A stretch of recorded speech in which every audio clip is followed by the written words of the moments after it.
Hello friends, welcome to एग्जाम्पटिक। दोस्तों, इस वीडियो में हम जानेंगे मानव नृत्य के बारे में। और दोस्तों, बहुत ही इंटरेस्टिंग चीज़ ये भी जानेंगे कि आखिर मुर्गा सुबह के समय कैसे जल्दी उठ जाता है। आपको पता होगा कि पहले के ज़माने में जब अलार्म नहीं था तो वहाँ पे मुर्गा ही लोगों को जगाया करता था। ठीक है, सुबह सुबह वही जो है चिल्लाता था और उसकी आवाज़ सुन के लोग जानते थे कि सुबह हो गया है। ठीक है, तो अलार्म नहीं था तो मुर्गा अलार्म का काम करता था। लेकिन ऐसा क्या कारण था कि मुर्गा सुबह में चिल्लाने लगता था या सुबह में वह ज़ोर ज़ोर से आवाज़ लगाने लगता था, उसके बारे में जानेंगे। क्योंकि उसके नेत्र में ही वह चीज़ सेट था जिससे वह चीज़ ये काम करता था। ठीक है, तो आज इसी चीज़ के बारे में जानेंगे। बहुत ही इंटरेस्टिंग वीडियो होने वाला है। यदि आप कक्षा 10 में, 11 में या फिर किसी भी कॉम्पिटिटिव एग्जाम की प्रिपरेशन कर रहे हैं तो इस चैप्टर्स को आप छोड़ के नहीं जा सकते हैं, क्योंकि यह चैप्टर बहुत ही इंपॉर्टेंट है, प्लस आपके दैनिक जीवन से भी जुड़ा हुआ है। तो आपको यह वीडियो पूरा देखना है। उससे पहले यदि आप नए हैं चैनल को तुरंत सब्सक्राइब कर दीजिएगा, मात्र 1 सेकंड का समय लगेगा। उसके बाद आप हमसे जुड़ेंगे, फिर कोई वीडियो अपलोड करूंगा तो उसका नोटिफिकेशन आपको सबसे पहले मिल जाएगा। चलिए शुरू करते हैं और देखते हैं। देखिए दोस्तों, सबसे पहले तो यह बात कर लेते हैं मानव नेत्र होता क्या है और मानव नेत्र किस प्रकार से यहाँ पे काम करता है। यहाँ पे आपके स्क्रीन पे यह फिगर बना हुआ है।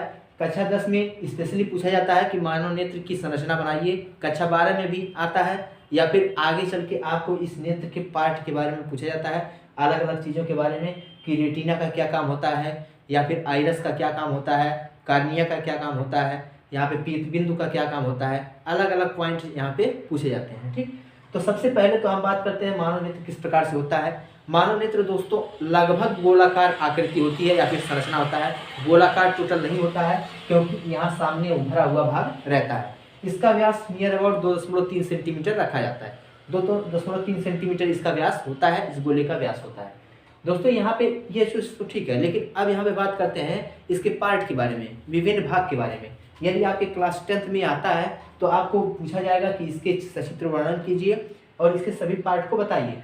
तो देखिए दोस्तों, यहाँ पे जो आपका नेत्र होता है आपके स्क्रीन पे शो कर रहा है, प्लस यहाँ पे मैं उसका फिगर भी दिखा दे रहा हूँ। तो आप फिगर देख रहे हैं और यहाँ पे समझ रहे हैं जो आपका नेत्र होता है वहाँ पे जो उभरा हुआ भाग होता है, सबसे पहले जो भाग होता है उसको क्या कहते हैं, कार्निया कहते हैं या फिर स्वच्छमंडल कहते हैं। कार्निया कहते हैं या फिर स्वच्छमंडल कहते हैं सबसे बाहरी भाग को। ठीक है, क्योंकि यह जो है सबसे बाहरी होता है और सबसे पहले जब प्रकाश प्रवेश करेगा आपके नेत्र में, किसी भी वस्तु का यदि प्रकाश प्रवेश करता है तो सबसे पहले वह कार्निया से ही होकर गुजरेगा अंदर। ठीक है, कार्निया सबसे पहले आएगा, तो कार्निया होता है। और कार्निया का उपयोग दोस्तों नेत्रदान में किया जाता है। अगर जो किसी व्यक्ति को आपको नेत्रदान करना है तो ऐसा नहीं है कि आपका पूरा आँख यहाँ से निकाल के जो है उसको लगा दिया जाएगा, ऐसा नहीं होता है। केवल ऊपरी भाग को जो कार्निया है उसी को जो है नेत्रदान किया जाता है, वही नेत्रदान के काम में आता है। इसके बाद दोस्तों अंदर यदि हम प्रवेश करेंगे, फिर थोड़ा सा अंदर जाएंगे तो यहाँ पे सबसे इम्पोर्टेंट भाग आता है आइरस, जो यहाँ पे ये लगा हुआ है ना दोनों तरफ, ऊपर और नीचे। यह मांसनुमा भाग होता है जो कि आइरस कहलाता है। ठीक है, आइरस कहलाता है। यहाँ पे मैं फिगर भी दिखा दे रहा हूँ, उसका आइरस होता है। तो आइरस यहाँ पे है। इसका दोस्तों क्या काम होता है, ये तो क्या करता है कि ऊपर से आइरस है, नीचे से आइरस है, बीच में जो है यहाँ पे नेत्र लेंस होता है। तो ये नेत्र लेंस को एक तो सपोर्ट देने का काम करता है, क्योंकि नेत्र लेंस बीच में इसके रहता है, आगे ऊपर और नीचे जो है यहाँ पे आइरस रहते हैं। लेकिन आइरस का मेन काम क्या होता है, आइरस का मेन काम है दोस्तों यहाँ पे नेत्र को जो है, यहाँ पे नेत्र कैसा दिखेगा, नेत्र का रंग किस पे निर्भर करेगा, इस आइरस पे। आइरस जिस भी रंग का होगा उस मनुष्य का नेत्र उसी प्रकार से होगा। जैसे कि आपकी स्क्रीन पे सो रहा है, किसी का नेत्र भूरा होता है, किसी का नेत्र काला होता है। तो अलग अलग मनुष्य के अलग अलग नेत्र होते हैं, और नेत्र जो है, नेत्र का रंग किस पे निर्भर करता है, इस आइरस पे। आइरस जैसा होगा किसी भी मनुष्य का, उसका नेत्र उसी प्रकार से रहेगा। अब दोस्तों ये जो प्रकाश है अंदर जाएगा, यहाँ पे मैंने आइरस के बारे में बता दिया। आइरस का क्या काम होता है, आइरस पे जो है नेत्र का रंग निर्भर करता है, कैसा होगा, भूरा होगा, काला होगा। अब ये प्रकाश किरणें आगे जाती हैं तो यहाँ पे लेंस मिलता है आपको, नेत्र लेंस, जो कि उत्तल लेंस होता है। नेत्र लेंस कैसा होता है, उत्तल होता है। ठीक है, नेत्र लेंस कैसा होता है, उत्तल होता है। यह उत्तल लेंस होता है और यह उत्तल लेंस से प्रकाश यहाँ पे प्रवेश करता है। अब यहाँ पे जब प्रकाश की किरणें इस यहाँ पे प्रवेश करेंगी तो सबसे बाहरी भाग जो यहाँ पे होगा इसको क्या कहेंगे, पुतली कहेंगे। लेंस का जो बाहरी भाग होगा उसको क्या कहेंगे, पुतली कहेंगे। पुतली जैसे कि नेत्र में सबसे जो छोटा सा भाग होता है ना, आपकी स्क्रीन पे शो हो रहा है, यहाँ पे पुतली कहलाता है। अब पुतली के बाद यहाँ पे नेत्र लेंस हो गया, उसके बाद यहाँ पे द्रव भरा रहता है जिसे हम कहते हैं काचाभ द्रव। ठीक है, काचाभ द्रव भरा रहता है। अब यहाँ पे द्रव के बाद यह जो आपको पर्दानुमा संरचना मिलेगा, या फिर कह सकते हैं यहाँ पे ये दूसरा भाग मिलेगा, इस नेत्र का दूसरा छोर मिलेगा। इस दूसरे छोर पे यह जो पटल होगा या फिर पृष्ठ होगा, इसको हम क्या कहते हैं, रेटिना कहते हैं। इसको दृष्टि पटल या फिर रेटिना कहते हैं। हिंदी में कहेंगे दृष्टि पटल कहेंगे, अंग्रेजी में कहेंगे यहाँ पे रेटिना कहेंगे, ठीक है। तो ये हमारा जो परत है यह रेटिना है। रेटिना या फिर दृष्टि पटल इसको क्यों कहते हैं, क्योंकि आपने जो भी चीज़ देखा है या फिर जितने भी प्रकाश हैं उन सभी का जो प्रतिबिंब बनेगा वह यहीं पे बनेगा, इस दृष्टि पटल या फिर रेटिना पे ही बनेगा। इसलिए इसको हम क्या कहते हैं, दृष्टि पटल या रेटिना कहते हैं। इसी पे प्रतिबिंब बनता है। अब दोस्तों उत्तल लेंस के बारे में यदि आपने पढ़ा होगा तो आपको पता है कि उत्तल लेंस से जो प्रतिबिंब बनता है वह जो है उल्टा बनता है। उल्टा बनता है ना, जो प्रतिबिंब बनता है वह कैसा बनता है, उल्टा। मतलब यहाँ से जो आपका प्रतिबिंब बनेगा वह यहाँ पे आपका उल्टा प्रतिबिंब बनेगा, रेटिना पे बनेगा, ठीक है। उल्टा प्रतिबिंब बनेगा, कहाँ पे बनेगा, रेटिना पे बनेगा। यह तो हो गया रेटिना तक का बात, ठीक। अब यदि आपको हाई स्कूल में आता है लिखने के लिए तो लेंस का चित्र बना देंगे, उसके बाद इसके सभी पार्ट के बारे में जैसा कि मैंने बताया है आप लिख देंगे। उसके बाद दोस्तों सबसे इंपॉर्टेंट चीज़ आती है एक पीत बिंदु। यहाँ पे आपके स्क्रीन में शो रहा है, यहाँ पे पीत बिंदु है। अब जैसे यह नेत्र लेंस है ना, तो नेत्र लेंस का कुछ अक्ष होगा, यहाँ पे इसके बीच नेत्र लेंस का जो बीच वाला पॉइंट होगा या इसका अक्ष होगा, तो ये इसका अक्ष इस पीछे वाले पृष्ठ को जिस पॉइंट पे टच करता है या फिर जिस पॉइंट पे काटता है, तो इसके अक्ष के सामने रेखा खींचा जाए तो यह रेटिना को या फिर दृष्टि पटल को जिस पॉइंट पे काटता है वह क्या कहलाता है, पीत बिंदु या फिर येलो स्पॉट कहलाता है। यहाँ पे क्या होता है दोस्तों, जो येलो स्पॉट या फिर पीत बिंदु होता है वहाँ पे किसी भी वस्तु का प्रतिबिंब अधिक साफ, मतलब सबसे अधिक साफ प्रतिबिंब कहाँ बनता है, वास्तविक प्रतिबिंब कहाँ बनता है, इसी पीत बिंदु या फिर येलो स्पॉट पे बनता है, ठीक है। तो येलो स्पॉट पे हमको सबसे जो है बढ़िया प्रतिबिंब बनता है, या फिर कह सकते हैं प्रतिबिंब बनाने के लिए ये वाला क्षेत्र जो होता है वह सबसे सुग्राही होता है, ठीक। तो यहाँ पे इसका जो अक्ष होगा, अक्ष के सामने वाला बिंदु क्या कहलाता है, पीत बिंदु कहलाता है। अब पीत बिंदु के नीचे यदि आप आएंगे तो आपको एक मिलेगा यहाँ पे ब्लाइंड स्पॉट। जैसे यहाँ पे ये तो बन गया, यहाँ पे प्रतिबिंब कैसा बना है आपका, उल्टा। लेकिन मस्तिष्क जो है, आप किसी भी चीज़ को उल्टा थोड़ी नहीं देखते हैं, सीधा देखते हैं ना। कोई भी चीज़ बनता है अगर जो उल्टा ही बनता तो मकान आप देखते, मकान आपको उल्टा दिखाई देता, लेकिन ऐसा तो होता नहीं है, होता है सीधा। तो सीधा कैसे बनेगा, अब यहाँ पे तो उल्टा बन गया, लेकिन यहाँ पे जो कोशिकाएं होती हैं या तंत्रिकाएं होती हैं ये मस्तिष्क के पास जाती हैं। मस्तिष्क के पास जब जाएंगी तो मस्तिष्क को कहेंगी ये कि नहीं, तुमने जो देखा वो गलत है, मैं इसको उल्टा कर दे रहा हूँ, उल्टा ही सही है। मतलब इसने उल्टा देखा था यहाँ पे, और उल्टा को फिर यह मस्तिष्क क्या करेगा, सीधा कर देगा। तो यहाँ पे सीधा कर देगा, लेकिन ये तंत्रिकाएं जाएंगी तो किसी रास्ते से जाएंगी ना। तो ये तंत्रिकाएं हैं वह जिस रास्ते से जाती हैं वहाँ पे ये क्या कहलाता है, ब्लाइंड स्पॉट कहलाता है। जो ये तंत्रिकाएं या दिक् तंत्रिकाएं जिस रास्ते से होकर मस्तिष्क में जाती हैं वह कौन सा तंत्र कहलाता है, स्पॉट, ब्लाइंड स्पॉट कहलाता है। तो ये हो गया मानव नेत्र।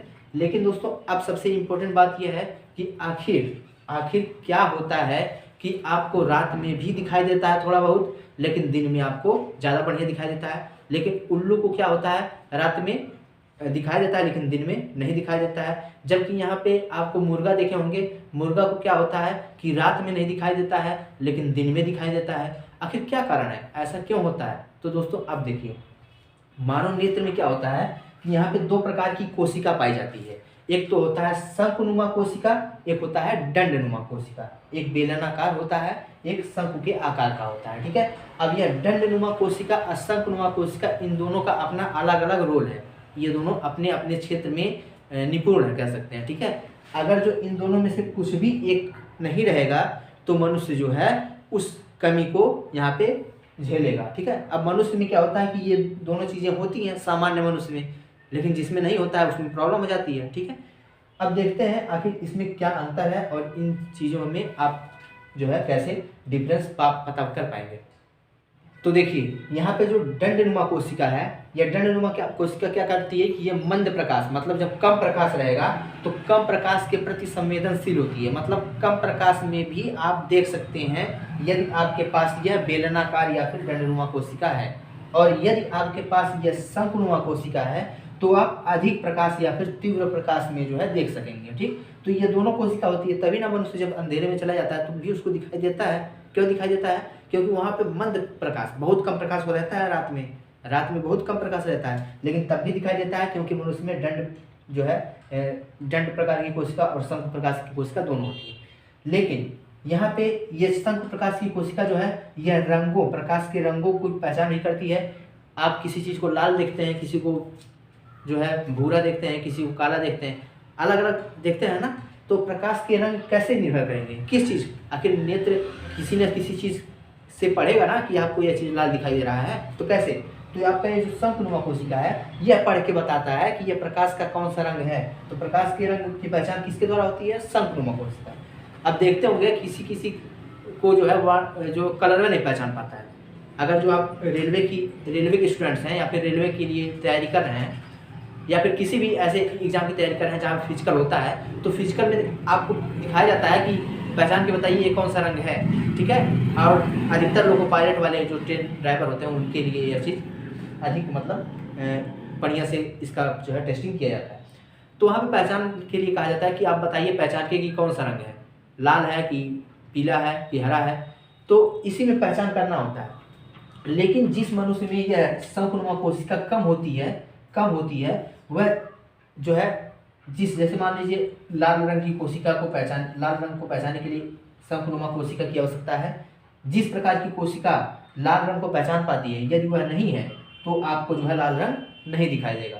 यदि आपको शंकुनुमा कोशिका वैसी नहीं है जो पीले रंग को पहचान सकती है, तो आपको पीला रंग नहीं दिखाई देगा। तो यदि आपको रंग नहीं दिखाई दे रहा है, रंग नहीं समझ में आ पा रहा है कि यह लाल है कि पीला है कि हरा है, तो आपको क्या है, कलर ब्लाइंडनेस है, मतलब आपको वर्ण अंधता है या फिर वर्णांध है, ठीक है। मतलब कलर, वर्ण मतलब क्या होता है, कलर या फिर रंग, ब्लाइंडनेस मतलब क्या होता है, अंधा, मतलब कलर आप नहीं देख पा रहे हैं, कलर देखने में आपको प्रॉब्लम हो रही है, तो इसे वर्णांधता कहते हैं। अब हमने पहले बताया था कि उल्लू को क्यों दिन में नहीं दिखाई देता है जबकि मुर्गे को रात में नहीं दिखाई देता है, कारण क्या है। देखिए यहाँ पे मैंने बताया है कि शंकुनुमा कोशिका जिसमें होगी वह तीव्र प्रकाश के प्रति संवेदनशील होगा, दंडनुमा कोशिका जिसके में होगी वह मंद प्रकाश के प्रति संवेदनशील होगा।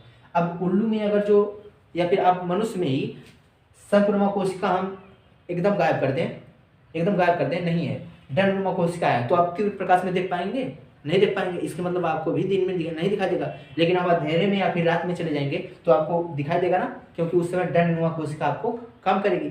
तो उल्लू में क्या होता है, दंडनुमा कोशिका या फिर जो है बेलनाकार कोशिकाएं पाई जाती हैं, लेकिन शंकुनुमा कोशिका नहीं पाया जाता है। इसलिए उल्लू जो है दिन में नहीं देख पाता है जबकि रात में वह देख लेता है। क्लियर। लेकिन मुर्गा क्या होता है, मुर्गा आप देखे होंगे, तो मुर्गा क्या होता है, रात में वह नहीं देख पाता है लेकिन दिन में देखता है। प्लस जब भोर का समय होता है, जैसे ही प्रकाश की किरणें उसके नेत्र में पहुंचेंगी, तैसे ही वह तुरंत जो है पहचान लेगा कि अब दिन हो गया है, क्योंकि अब उसे दिखाई देने लगता है। और जब उसे दिखाई देने लगता है तब वह चिल्लाना शुरू कर देता है। ऐसे ही पहले होता था, जैसे ही प्रकाश की किरणें उसके नेत्र में जाती हैं तुरंत वह चिल्लाता है कि अब दिखाई दे रहा है मुझे, अब दिखाई दे रहा है मुझे, ठीक है। तो वह चिल्लाना शुरू कर देता है और मनुष्य जान जाता है कि अब सुबह हो गया है। तो अलार्म का काम एक तरीके से मुर्गा लोग करते थे, ठीक है।